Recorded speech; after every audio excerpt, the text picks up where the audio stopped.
Hello guys, in this tutorial you will learn how you can share your streamer or streaming profile on Kick.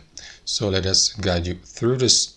So guys, head over to Kick, for example, via the web application or the desktop app, log into it, and you will need to access your profile. You can do that by clicking into your profile icon in the top right, select View Your Channel here, and that is going to direct you to your own profile. So this is what your viewers here will see when they navigate to your profile. So if you'd like to share it as a streamer, you may do that by navigating to this button here below the channel banner.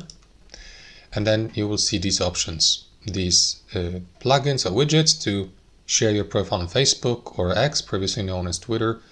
Or you may use the embedding code to embed it on your online blog, for instance, or use a shareable link to copy it to your clipboard and to send it to your contacts via direct messaging services and emails and so on and so forth, guys. And that's it.